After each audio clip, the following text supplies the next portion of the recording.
un prix immense, un prix que nous ne pourrons jamais mesurer, que nous ne pourrons jamais comprendre aussi. Mais ce repas nous rappelle que nous sommes ses enfants, nous lui appartenons, malgré nos manquements, malgré nos difficultés. Étant enfant, j'aimais bien jouer au pendu. Attention qu'il n'y ait pas d'amalgame. Sur la plage, avec ma sœur, on aimait écrire des mots que l'autre devait deviner. Donc on écrivait parfois une lettre pour donner un indice, parfois non, des courts mots. Et justement, ça s'est remonté jusqu'à moi et je me suis dit pourquoi pas essayer de deviner un mot en 5 lettres, un petit mot en 5 lettres. Et donc je vous demande de participer. 5 lettres, c'est pas grand chose. Un mot qui peut changer le cours de notre vie, mais qui a changé le cours de notre vie. 5 lettres. Alors il y a des astuces quand on joue au pendu. En tout cas, à l'époque on jouait, on appelait cela le pendu, parce qu'on n'avait pas de téléphone, évidemment, et sur la plage, ma grand-mère savait nous occuper. Et donc on passait souvent des après-midi à jouer. Et donc un nom à 5 lettres. Un U. Jésus. Et est-ce qu'il y a la lettre U dedans? Non. Il ne faut pas que je me trompe. Hein. Alors ça élimine l'amour, ça élimine Jésus. C'est quelque chose dont nous, quelque chose que nous bénéficions chacun de nous. Un quoi? Un G, oui. La grâce. Ah voilà, la grâce. La grâce. Et donc il y a ce merveilleux chant, Amazing Grace, incroyable, en tout cas on n'a pas pu le décrire exactement. Le titre, c'est un hymne chrétien qui est du XVIIIe siècle, hein, écrit par un poète anglais, John Newton, mais qui n'a pas toujours été poète. Et ce chant nous décrit son expérience personnelle, ce qu'il a vécu personnellement dans cette rencontre avec Dieu. Un homme qui a grandi sans croyance, hein, un homme qui n'était pas issu d'un milieu chrétien, donc qui n'avait pas entendu, qui était même contre. Et puisqu'il avait un métier particulier, c'est qu'il était capitaine d'un bateau de négrier qu'on appelait à l'époque. Et voilà, il partait, comme il avait la coutume de partir, et un jour, en pleine mer, ils ont été pris d'un typhon, une immense tempête. Donc en principe, on ne réchappe pas. Et là, Newton, il s'est rappelé que peut-être Dieu pouvait intervenir et il a imploré la grâce de Dieu. Et ce qui est incroyable, pour une raison inconnue qui nous dépasse, que Dieu seul connaît, Dieu a sauvé cet horrible trafiquant, parce que c'était un horrible trafiquant à l'époque. Et on pourrait dire que notre Dieu est bizarre parfois. Il intervient comme ça auprès des gens méchants et il leur permet de recevoir sa grâce. Alors, le capitaine, après avoir vécu cela, s'est repenti. Il a écrit ce poème d'action de grâce.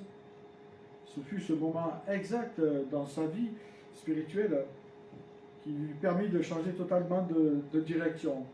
On parle de conversion, hein, un demi-tour sur sa vie passée. Cette chanson qui est très forte se veut porteuse d'un message incroyable, un message de paix, un message de rédemption qui est en Jésus-Christ, une rédemption qui est possible pour quel que soit le nombre de péchés que nous avons commis, un message qui nous parle d'une âme qui peut être délivrée du désespoir et passer du désespoir à l'espérance, un message qui nous parle de la miséricorde de Dieu, un message clairement souligné dans ce passage où des paroles nous disent « J'étais perdu, mais maintenant j'ai trouvé le chemin. » Et j'espère que vous avez tous trouvé le chemin. Et Jésus dit « Je suis le chemin, la vérité et la vie. Nul ne vient au Père que par moi. J'étais aveugle et maintenant je vois. Et c'est intéressant parce que cet aveuglement, moi personnellement, je l'ai vécu. Et je crois que si on est honnête, chacun de nous, nous avons vécu cet aveuglement. Cette chanson est devenue un emblème pour la population afro-américaine, symbole d'espoir, d'un jour meilleur à venir, et souvent chantée lors des événements religieux dans les églises. Et Amazing Grace est une des chansons anglo-saxonnes les plus populaires. Et d'après Jonathan Aiken, il nous dit que cette chanson est chantée une dizaine de millions de fois chaque année. Donc c'est intéressant, je ne sais pas, je n'ai pas vérifié, mais en tout cas je le trouve intéressant. Et moi je vous invite à lire, à faire lecture de deux passages. Un premier, c'est celui qu'on trouve dans Jérémie 31, juste les versets 33-34. Jérémie reçoit cette parole pour donner à son peuple, cette parole aussi qui s'adresse à nous. Jérémie 31, verset 33. Mais voici qu'une alliance que je vais conclure avec le peuple d'Israël. Après ces jours, déclare l'Éternel, je placerai ma loi au plus profond d'eux-mêmes. Je la graverai dans leur cœur. Moi, je serai leur Dieu, eux, ils seront mon peuple. Ils n'auront plus besoin de s'enseigner l'un à l'autre en répétant chacun à son compagnon ou son frère. Il faut que tu connaisses l'Éternel, car tous me connaîtront, du plus petit jusqu'au plus grand.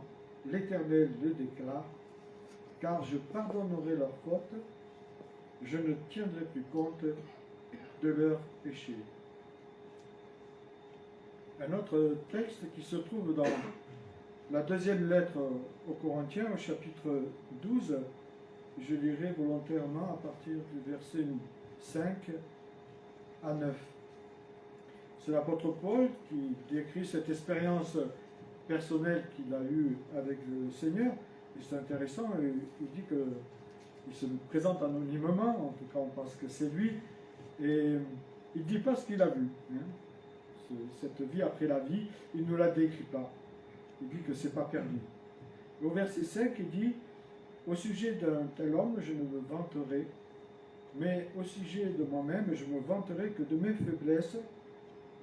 Et pourtant, si je voulais me vanter, je ne serais pas un insensé, car je ne dirais que la vérité, mais je m'en abstiens, car je désire éviter que l'on fasse de moi une idée supérieure à ce que l'on peut déduire de mes actes et de mes paroles. D'ailleurs, parce que ces révélations étaient extraordinaires, pour me garder de l'orgueil, Dieu m'a imposé une épreuve qui, telle une écharde, tourmente mon corps. Elle me vient de Satan qui a été chargé de me frapper, des anges de Satan, suivant les versions, pour que je ne sois pas rempli d'orgueil. Au sujet de cette épreuve, j'ai prié par 3 fois le Seigneur de l'éloigner de moi, mais il m'a répondu, ma grâce te suffit, c'est dans la faiblesse que ma puissance se manifeste pleinement. C'est pourquoi je me vanterai plus de mes faiblesses, afin que la puissance de Christ repose sur moi. Alors, on sait que l'apôtre Paul parle beaucoup de la grâce, et dans Ephésiens 2:8, il dit, c'est par la grâce que vous êtes sauvés, par le moyen de la foi, ça ne vient pas de vous, c'est un don de Dieu, donc il rétablit bien les choses. Mais ma grâce te suffit. Est-ce que c'est une phrase, un mot que nous prenons pour argent comptant? En tout cas, l'apôtre Paul a insisté pour que cette écharde lui soit ôtée. Et c'est intéressant parce que dans Parole de vie, il lui dit mon amour te suffit en fait. Mon amour te suffit. Et Chouaki, lui, traduit différemment le verset 9 en disant mon chérissement te suffit. Alors quand on est dans l'épreuve et qu'on entend cela, ou qu'on dit cela est malade, en tout cas je vous conseille de ne pas trop le dire, parce que quand on est dans l'épreuve, on n'a pas trop envie d'entendre certains mots. Mais pourtant, il est dit, ma grâce te suffit à l'apôtre Paul. Dans le Nouveau Testament, le mot grâce revêt une importance primordiale, pour ne pas dire capitale. S'il n'y avait pas la grâce, on ne serait pas là. On peut dire que c'est le mot-clé du christianisme, la grâce.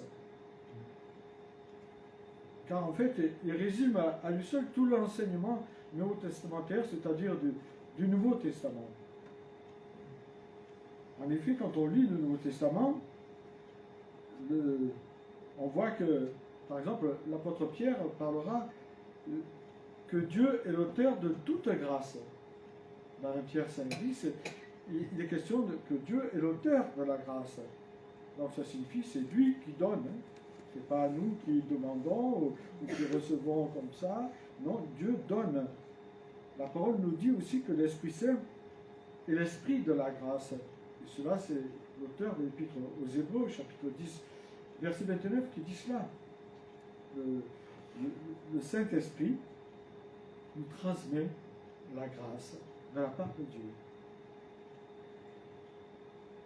Et Jean, et on pourrait en citer d'autres, Jean nous décrit que la grâce est venue par Jésus-Christ. Et tout à l'heure, il a été cité Isaïe 40, justement, il nous parle de tout ce qu'a dû subir notre Seigneur pour que nous ayons la possibilité d'avoir la vie éternelle. En fait, quand on annonce l'Évangile, quand on annonce cette bonne nouvelle de l'Évangile, on annonce l'amour du Seigneur Jésus. Et on rend témoignage de la grâce de Dieu. On proclame la grâce, l'acte 20 nous dit. Quand on annonce la bonne nouvelle, on proclame la grâce de Dieu. Alors bien sûr, on sait que la grâce a des limites. Il ne faut pas proclamer un Dieu bon Dieu. Hein. Dieu n'est pas un bonbon, n'est pas un chamallow, hein, loin de là. Mais il y a cette grâce qu'on doit proclamer. Luc met en relief le fait que la grâce agit indépendamment de nos infirmités. Des infirmités que nous avons, hein. Nous avons tous des infirmités. C'est-à-dire, je parle du péché. Quand je parle d'infirmité, je ne parle pas des problèmes qu'on pourrait avoir, bien que certains en ont, mais c'est plutôt du péché qui nous colle à la peau, hein, avec lequel on combat régulièrement, et on se débat parfois, et parfois on a du mal à s'en sortir. Mais la grâce est là. Pour résumer, la grâce, c'est Dieu qui vient nous chercher où nous nous trouvons. Il n'attend pas que nous ayons fait des efforts, que nous soyons parfaits, que nous ayons abandonné quelque chose, et nous voyons au travers de John Newton, il est allé le chercher là où il était, dans sa misérable vie. Et en fait, c'est ce que Dieu a fait pour moi, et j'espère qu'il a fait pour vous aussi, tous présents. Et Dieu vient nous chercher dans notre état. Et puis après, il fait un travail de restauration, de réparation, on pourrait dire. Souvent, on sait faire des cadeaux à ceux qui le méritent. Ou on sait recevoir des cadeaux parce qu'on a fait quelque chose. Ma femme me regarde d'en vouloir un cadeau. Mais bon, ça c'est entre nous. Mais la grâce, c'est autre chose. La parole nous dit que c'est un charisme, c'est quelque chose que nous recevons en ne l'ayant pas mérité. C'est mérité en fait. Ça nous est donné. C'est vraiment une faveur que Dieu accorde à l'homme ou à la femme. Elle est une disposition de Dieu à l'égard de toutes les créatures et même de nos autorités. C'est pour ça que c'est important de prier pour nos autorités. Et moi, je peux dire, je prie régulièrement, mais pas assez, je pense, pour les autorités. Quand j'entends, quand je vois, ça me dépasse, ça m'énerve un peu, et même beaucoup d'efforts. Mais bon, Dieu nous dit de prier pour les autorités, prions pour les autorités. Hein. Voilà. Et puis il y a une raison, il la donne en plus. Hein. Donc cette grâce imméritée et cette disposition à l'égard de l'homme, elle vient en fait de cet amour inconditionnel, cet amour agapé que Dieu a pour tous les hommes. Cet amour que nous pouvons recevoir, qui fait partie du don de l'esprit.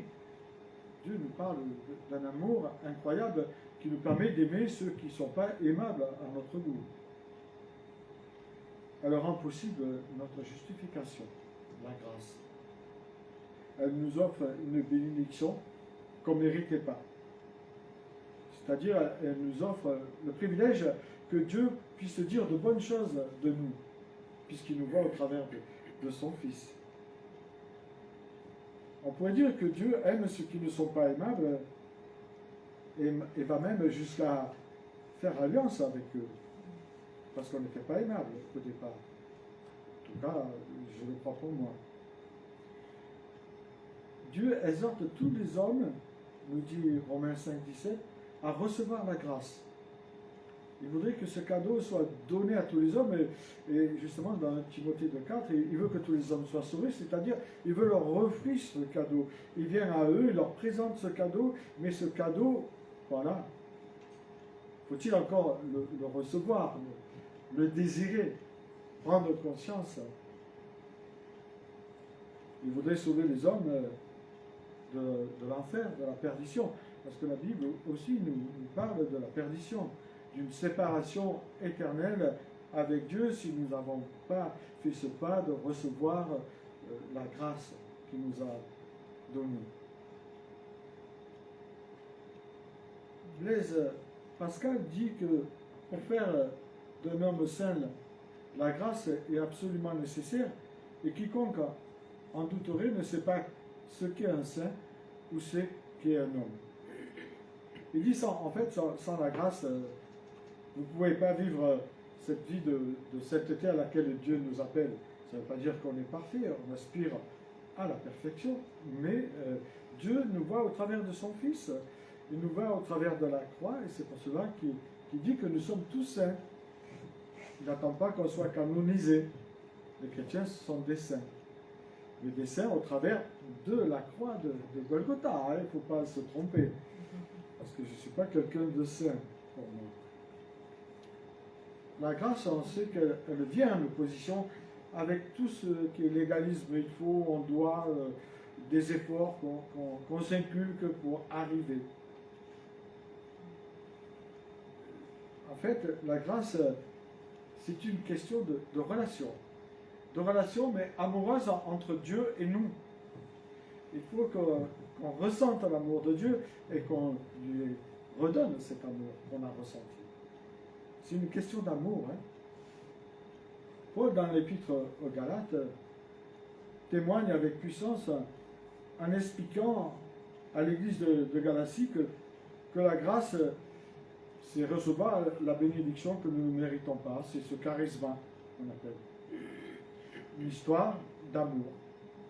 La plus belle des histoires d'amour, même si l'histoire de celle qu'on aime ou celui qu'on aime est une magnifique histoire d'amour, l'histoire d'amour de Dieu est encore plus grande. Parce qu'elle nous conduit dans les profondeurs éternelles. Les choses ne s'arrêtent pas ici-bas. Elle nous met dans le maintenant, dans le pas encore, c'est-à-dire on touche l'éternité quand on accepte la grâce de Dieu. Je dirais que heureusement que la grâce est là et était là pour moi. Car finalement, au fond de nous, nous sommes tous des petits John Newton. Tous des horribles trafiquants. Dès la naissance, parce que nous recevons de nos parents, Romains 3, 23, il nous dit que tous ont péché et sont privés de la gloire de Dieu. Mais ils sont justifiés justement par cette grâce qui est en Jésus-Christ. Et Dieu va plus loin, il nous présente au travers de l'apôtre Paul dans Colossiens 1, 21, ce passage qui est très fort, qui nous dit qu'avant nous étions des ennemis de Dieu. Colossiens nous dit, avant, autrefois, vous étiez ennemis de Dieu. Mais maintenant, par Jésus-Christ, nous sommes devenus ses amis. Et ça, c'est quelque chose d'extraordinaire, de savoir que d'ennemis, nous passons dans le camp d'être des amis de Dieu. Et Jésus a dit, il n'y a pas de plus grand amour que de donner sa vie pour ses amis. Et c'est pour nous qu'il a donné sa vie, et nous devons saisir cela. Et par amour, entrer dans ses projets, dans ce qu'il a prévu pour chacun de nous, parce que Dieu a des projets pour chacun de nous. la grâce nous fait prendre conscience, en fait, de qui nous sommes. Alors, quand on est né dans une famille chrétienne, c'est difficile peut-être de comprendre qui nous sommes. Mais quand on est né dans une famille comme John Newton, je pense qu'on comprend la distance qu'il y a entre Dieu et nous. Et pour ma part, j'ai compris cette distance en ayant une vie de patachon. Le jour où j'ai compris la grâce, ça a été pour moi bouleversant et ça a duré pendant un an de pleurs où Dieu m'a montré des choses, où je devais m'humilier. Ça a été un travail de restauration que Dieu a fait. Je me disais, c'est pas possible que Dieu vienne chercher un gars comme moi, avec tout ce que j'ai fait. Et donc, je peux comprendre un peu John Newton. Cette grâce, on l'a saisie parce qu'on était très loin de Dieu. Et quand on est enfant de Dieu, c'est peut-être, je ne sais pas, en tout cas, vis-à-vis de mes enfants, je le vois, c'est plus compliqué pour eux de saisir la grâce parce qu'on a l'impression de ne pas être des gens mauvais, quoi. Finalement, on est pas mal, quoi. On n'a jamais trop fait de choses méchantes, on n'a pas chapardé, on n'a pas volé, on n'a pas, etc. Mais c'est la même chose. Vous savez, quand vous rentrez dans une mine, si vous rentrez dans la mine, dans le puits, que vous soyez à 10 mètres ou à 600 mètres, vous êtes dans la mine. Et en fait, que vous soyez issu de famille chrétienne ou pas, eh bien, vous étiez des méchants. Excusez-moi de vous le dire comme ça, mais c'est ce que nous dit l'Épître aux Colossiens, chapitre 1, verset 21. Mais la grâce a cette possibilité, cette puissance de changer notre regard sur le monde, le regard sur nos contemporains, sur la création aussi. La grâce, ça paraît simple, mais je dirais qu'en même temps, c'est très compliqué la grâce. On parle de grâce, ouais, on reçoit comme ça, mais c'est compliqué la grâce.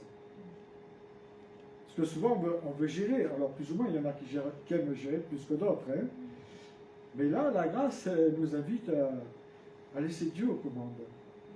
Et c'est pas facile, suivant notre arrière-plan, suivant notre vécu aussi.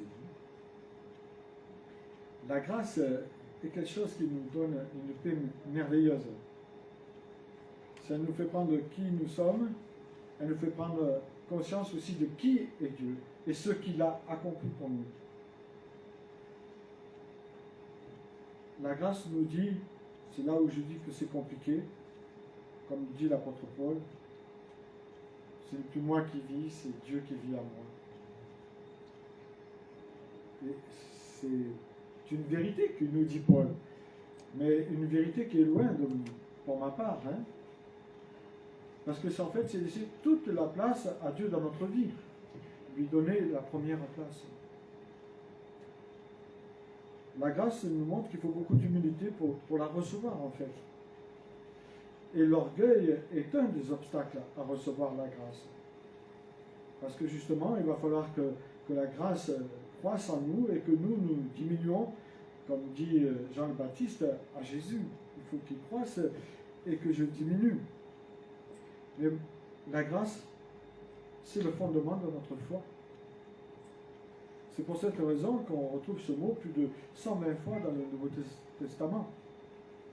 Et donc 86 fois dans l'apôtre Paul. On voit que l'apôtre Paul a prêché la grâce, même s'il a prêché aussi que l'enfer existait, il a prêché la grâce en premier. Mais en quoi consiste réellement cette grâce divine, mentionnée plus de 100 fois dans le Nouveau Testament? La grâce est là aussi pour venir au secours de nos innombrables manquements. Vous savez, il y a des péchés qu'on n'arrive pas à se débarrasser. Alors parfois, on se dit, je vais faire comme ça, je vais faire comme ceci. Ça tient une semaine, 2 semaines, un mois, voilà, 2 mois, et puis le 3e mois, paf, ça tombe. Mais c'est là que le secours de la grâce nous permet d'abandonner certains péchés que nous étions incapables d'abandonner. Mais c'est à partir du moment où ce péché, ou ces péchés, nous les confions à Dieu, que la grâce peut agir, qu'on arrête de se débattre avec des stratégies humaines. Je parle de cela en connaissance de cause, parce que ça m'est arrivé d'établir certaines stratégies pour me débarrasser de telle chose, et puis ne pas y arriver. Et puis un jour, voilà, en disant, bon, mais Seigneur, moi, je n'y arrive pas. Et en lui confiant pleinement les choses, la grâce vient et c'est comme une puissance qui vous donne une force nouvelle, et qui vous donne d'abandonner, de faire, en fait, de tirer un trait sur ce que vous aviez l'habitude de faire. Donc la grâce est quelque chose de merveilleux, c'est une puissance qui nous rappelle que tout vient de cet amour de Dieu, de la croix pour ses créatures. Elle nous donne cette paix intérieure, cette tranquillité. Je crois que vous avez une certaine tranquillité parce que vous n'êtes pas sorti en courant tout à l'heure. J'espère, hein? C'est ma perception des choses. Elle nous donne un bonheur inexplicable, une joie, hein? Un bien-être aussi qui nous assure, pas parce qu'on est des êtres exceptionnels, mais parce que Dieu nous a donné ce cadeau, qu'un jour nos yeux verront Jésus, qu'un jour nous serons à sa table et nous pourrons justement fêter avec lui ces noces de l'agneau. La grâce, c'est quelque chose qui vient nous faire du bien. Parce que nous savons qu'un jour nous quitterons cette terre, et avant de quitter cette terre, nous avons besoin de cette assurance éternelle. La grâce, c'est accepter la volonté de Dieu dans nos vies, dans nos projets. Ma grâce te suffit, dit Dieu à Paul, hein, alors qu'il a demandé à 3 reprises. Ou on peut penser à Jésus dans le jardin de Gethsémani. À 3 reprises, lui aussi demande que cette coupe s'éloigne de moi. Et puis après, il dit que ta volonté se fasse, Seigneur. C'est cela la grâce. Mais la grâce, Romains 6 nous dit qu'elle n'est pas une excuse pour pécher. Sous prétexte qu'il y a la grâce, dit Paul, ne vous amusez pas à pécher, parce que Dieu connaît les cœurs, il sait quand on abuse de la grâce.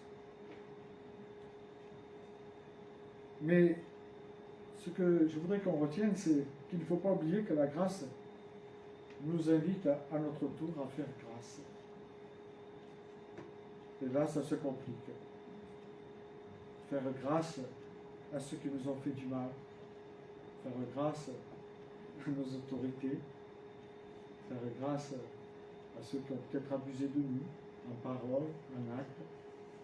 Faire grâce comme Jésus nous a fait grâce, puisque nous étions ses ennemis. Mais sommes-nous capables de faire grâce à nos pires ennemis? Est-ce que tu es capable de faire grâce à celui ou celle qui t'a fait du mal? Ou celui, celle qui te fait du mal? Ça, c'est une question que je vous laisse, hein, et que vous pouvez continuer de travailler avec le Seigneur. Mais je crois que Dieu nous appelle à faire grâce à tout le monde, quel que soit l'état de la situation des personnes, et quel que soit le mal qu'ils aient pu faire. Dieu nous invite à faire grâce, et nous avons besoin vraiment qu'il nous remplisse de son amour pour que nous puissions faire grâce à quiconque nous fait du bien. Je vous invite à prier.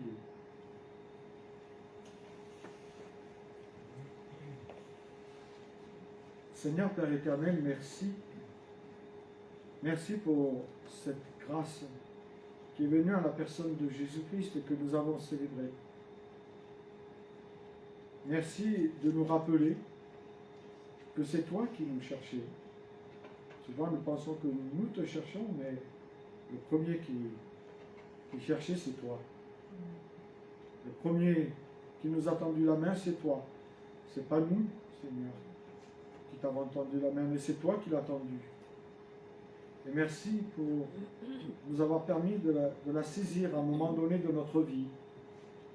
Merci de permettre à ceux qui n'ont pas encore saisi la grâce de la saisir pour qu'il y ait cette vie de paix, de tranquillité, d'assurance qui les remplisse. Merci parce que si tout s'écroule, nous savons que tu es là. Et nous n'avons pas peur de l'avenir. Nous n'avons pas peur des événements dans lesquels nous sommes en ce moment, parce que nous savons que tu as tout sous contrôle. Et ta grâce nous remplit de cette tranquillité immense.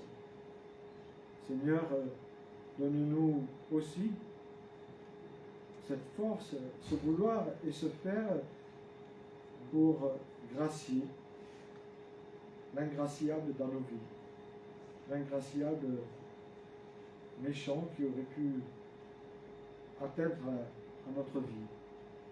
Donne-nous, Seigneur, nous aussi, de savoir faire grâce comme toi tu as fait grâce, parce que tu nous appelles à t'imiter. T'imiter parce que nous sommes tes enfants. Donc, Seigneur, vraiment remplis-nous de ton amour, de cet amour agapé, pour qu'à notre tour, nous ayons le désir de faire grâce à quiconque. Je te demande cela dans le précieux nom du ressuscité Jésus-Christ, le divin berger. Amen. Je vous invite à prendre le chant grâce